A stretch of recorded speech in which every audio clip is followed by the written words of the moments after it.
and welcome to my crochet channel. My name is Kara and today we're going to focus on market prep. So we're going to make some slinky worms. First we have to go over the materials needed for our worms. These worms are a very beginner friendly project and a huge hit with kids at craft shows and markets. I'm using Big Twist Posh yarn in the color Blue Raspberry, but I'm sure any size 5 bulky yarn will work. You will need your scissors. I use a 4.5mm crochet hook for this project.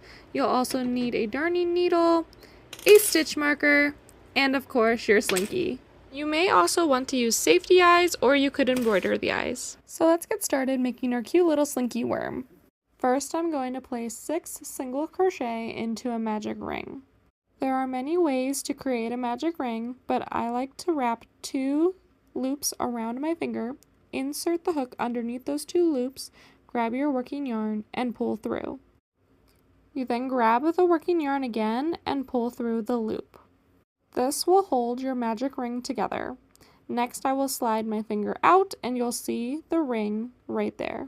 Now we will place 6 single crochet into this magic ring. This is how you create your first single crochet. I'll repeat the process. Insert into the loop, grab your working yarn, yarn over, and pull through both loops. That was 2 single crochet. Now you will repeat this until you have 6 single crochet in your magic ring.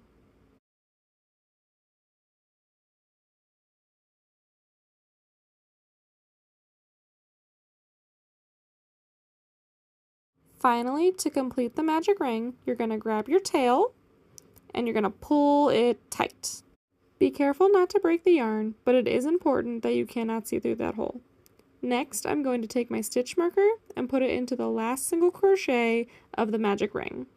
This next round is what we call a round of increases, and we're going to single crochet over that tail to hide it.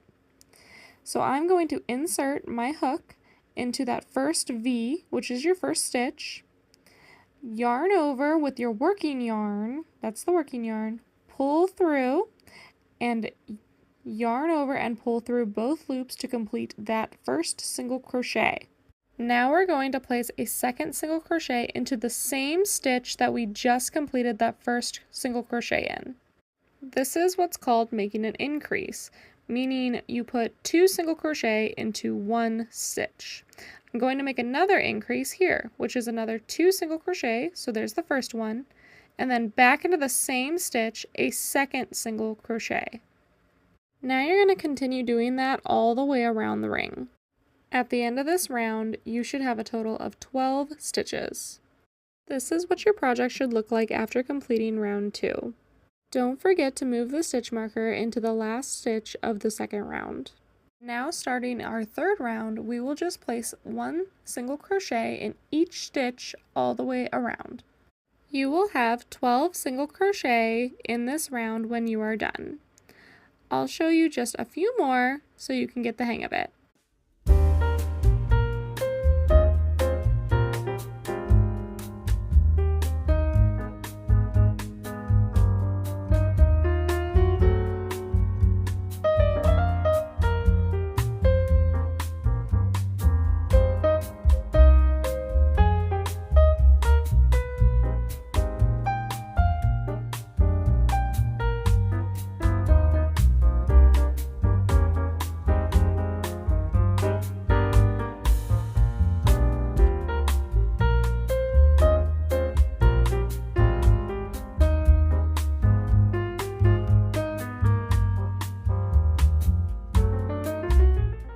Now you have completed 3 rounds in your project. Next, you will be completing the exact same steps that you did in round 3 for 3 more rounds, for a total of 6 rounds. This is what your project should look like when you are done. You can remove your stitch marker since you no longer need it. Now I'm going to pull a decent length of working yarn and go ahead and cut it. Take your hook with the loop still on it and complete a slip stitch by pulling out that working yarn through your loop. And there you go, that completes the first part of your slinky worm, but you do need a second one, so go ahead and make a second one.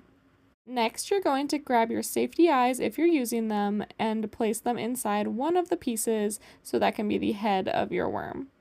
You are welcome to use yarn to embroider eyes if you prefer. I place my safety eyes between rounds 3 and 4 with just a stitch or 2 in between them. Now it is time to put our pieces together. Go ahead and grab your darning needle and your slinky.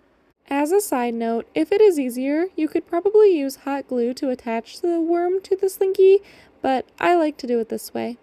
I just grab the top 2 rings, thread my yarn through. You might have to adjust the worm head a little bit to make it exactly the way you want it, but basically you're just going to find each stitch and thread your yarn through each stitch all the way around. Insert the needle through that first stitch and underneath the loops of the slinky. Then you just pull tight in order to secure it. You will continue this process all the way around.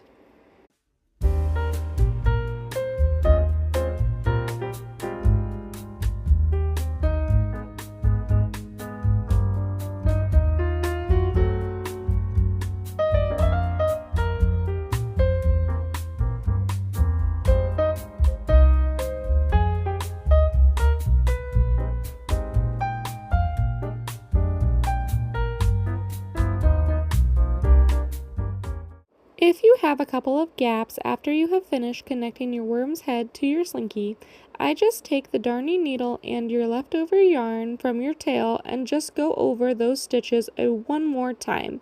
It fills in those holes and makes the connection a little bit more seamless.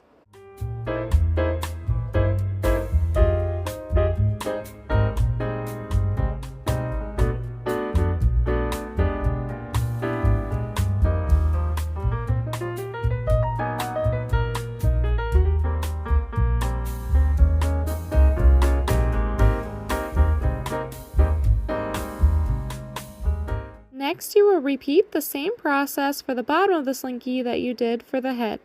And finally, you can take the remaining tail and weave it into your project. I also sometimes will tuck it inside and just add a dollop of hot glue in order to secure it. And there you go. I really hope you enjoyed this simple and easy market make.